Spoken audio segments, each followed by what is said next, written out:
Hi everyone, Velvet here, and I have some stories for you today. But before we get started, can you please do me a huge favor and like, comment, and subscribe? It'll help the channel out and it'll get you more videos like this. Let's get to it. And our first one comes from Necessary Wall 6446. Am I the beehole for walking out of the bridal salon when I found out my friends were making fun of me behind my back? I have two friends, Gabby and Shelly. All of us are 23, if that matters. We are all roommates in college and stayed in the same city after graduation. While the three of us are close, I've always known that Gabby and Shelly are the closest. They had a real sweet relationship. Shelly is getting married, Gabby is the maid of honor, and I'm one of the bridesmaids.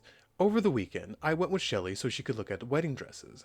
Gabby was supposed to come with us, but got called into work the last minute. I helped Shelly pick out some dresses, then she went with the consultant to try them on. Shelly asked that I take pictures and videos on her phone to send to her mom and Gabby. I was getting the camera ready when a text from Gabby came through. I didn't mean to click on it, and was instantly going to click back out when I saw one of my Instagram pictures in their private chat from earlier that morning. Both were making fun of me for the face I was making, and my outfit choice. It didn't appear to be in very good nature. I admit, the curiosity got the best of me, so I searched my name in the chat. I found multiple pictures that I, my boyfriend, or my mom posted of myself, absolutely ripping them to shreds. Ranging from selfies to posted shots to even a few baby pictures. They'd also make fun of me in general in terms of the way I talked, wore my hair, and the way I ate. This went back as far as I could tell, at least a year. My heart broke, and it all felt so juvenile and high school. While we all joke around, I would never do this to them, nor have they ever tried to instigate these type of conversations with me about the other one-on-one. I was in tears. As someone who was bullied all through middle school and high school, it just brought me back to a horrible place. And I put the phone in Shelly's purse and brought it to another employee, telling her to tell Shelly that I had to go. I drove home and I had a long cry. Shelly texted me by the time I made it home, asking where I went. I said I was going home and we could talk later. When she did call a few hours later, she was understandably confused and hurt that I left. I told her what I had found, explaining that I only looked further because of the initial text that I accidentally saw. She went off on me for looking through her private texts and says those were none of my business. Okay, but even then, you shouldn't be making fun of her like that. If she wouldn't have looked if you guys weren't talking crap, I'm just saying. And this feels like the situation when you catch someone cheating, on their phone, and then they want to act like you looking through the phone was worse than them cheating. It's kind of having that vibe for me. She also told me I shouldn't have left the store without saying anything. I said I didn't want to make a scene, but I also knew I couldn't fake being happy for her. Makes sense, you handled that well, because I probably would have went off too if one of my friends was like legit making fun of me. Like, that's not cool. There's you know what I mean? There's making fun, to the person, you joke around with them. We do that, dark humor, I get that. But none of this like catty high school girl crap where we go behind their backs and be like, oh my god, you see what she's wearing? Oh, her.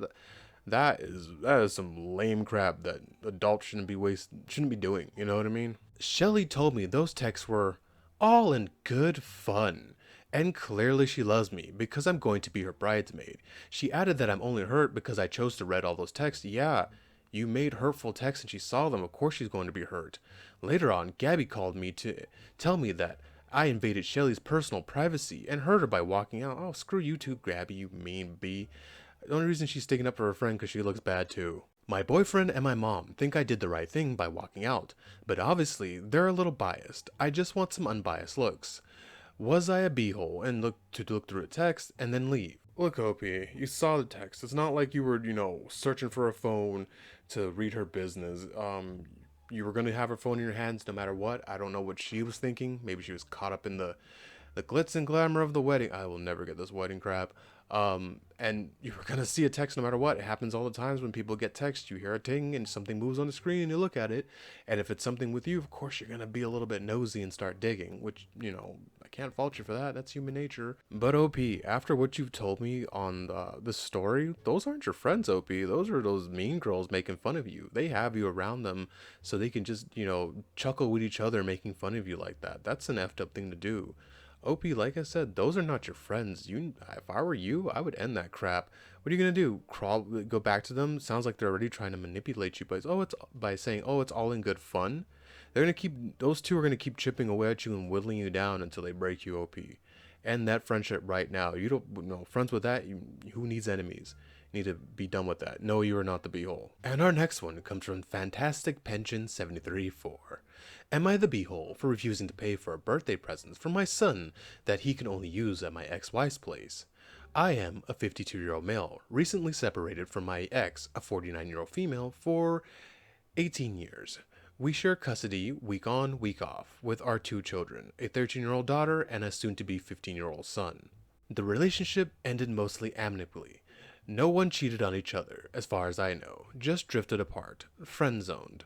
When we split, we agreed that I would stay in our old 4-bedroom family home for a few more years, while our kids were still at high school. We lived right next door to my son's high school. I would continue to pay down our mortgage on my own, and continue to also pay for any additional renovations on my own that we still have left to do to complete. Since buying the place 4 years ago, when the time comes to sell, she will get her 50%. She agreed to move out in her own 3-bedroom rental out by the beach.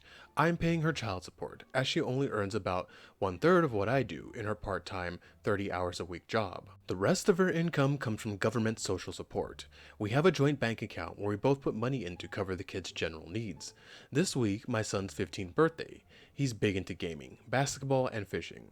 When he moves between our two places, he brings his Xbox with him.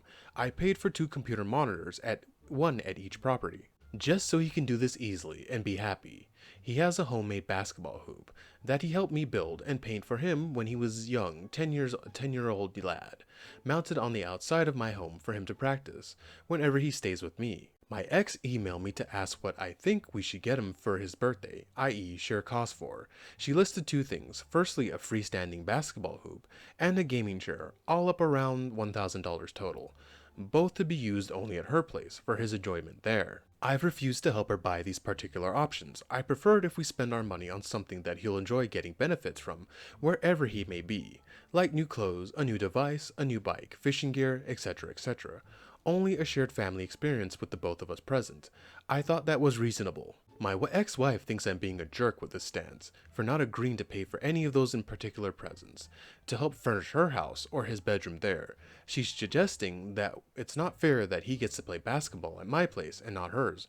Okay, if it's bugging her that much, she can go buy her own hoop. I don't know why she needs your money. Or that he feels more comfortable playing video games at my place and not hers. That sounds like a her problem because you bought him 2 monitors, so all he has to do is pick up his Xbox and go to the next place and plug it into the monitor. So I don't know where that's coming from. She's now accusing me of starting some kind of petty tit-for-tat game with her by not fairly contributing enough towards my son's happiness on his birthday. Who said you're not? You can buy stuff. You don't need to go, in with her. My fear is that I'm indeed being unnecessarily picky with this battle, being too selfish, and denying her the right to be able to make her home as happy or comfortable as mine, for my son to live in. Am I the beehole? OP, you don't need to worry about making her home comfortable. If your son has a problem, he'll let you know. And, I don't get this whole both you guys putting in to buy him a present. You each buy him a present. You guys aren't married anymore. You're just, you know what I mean? That's your child, but you have no obligation to her, and vice versa. You need to end this whole let's team up and buy him a present crap and buy your own stuff, and then she can buy her own stuff too, so you don't have to deal with this nonsense every year it comes around. So, P, not the beehole. You're not, like you said, that's not your wife anymore. That's just the mother of your child who's, probably out there having fun by a beach. Beach is a pretty fun place, if you know what I mean. So OP, no, not the beehole. Buy your son whatever you want to get him for his birthday, and she should do the same. And our final one comes from Unlikely Chemical 82. Am I the beehole for barring an acquaintance from my house after he eats most of the pizza I ordered and was ungrateful for it? A couple weeks ago, I had an acquaintance over for movies and pizza, a nice sober night of fellowship. I ordered 2 pizzas because I assumed we'd have leftovers for the next couple days. I don't know about pizza for a couple days, maybe the next day, but okay. But this guy ate most of those 2 pizzas. Then he had the nerve to ask me if I could order pizza from somewhere else next time, because he did not like the crust. I told him to F off and go home at that point, and he really should have thanked me for feeding him that much pizza instead. Now he's decided to respond to that by going to a bar and drinking and saying I drove him to break his AA sobriety. Oh my god, what a little whiny loser. OP, ugh. What the F is this? Logically, I know it's on him, which, yeah, it's true. That's his problem. He's a grown adult. He should know. Like, that's him trying to mess with you and make you feel bad for him. What a child. But emotionally, I feel the need to take full responsibility over a newbie in AA going back to drinking. No, you don't. No, you don't. That's not your demon. We all have our demons. I don't expect someone to stop me from picking up chocolate and shoving it down my throat. I'm glad it's not beer, but we all have our things to deal with. Back to it. Perhaps I was too hard on him. Edit. If he ate all the pizza and thanked me for it, I would not be annoyed by this at all. Frankly, I'm not annoyed about how much he ate.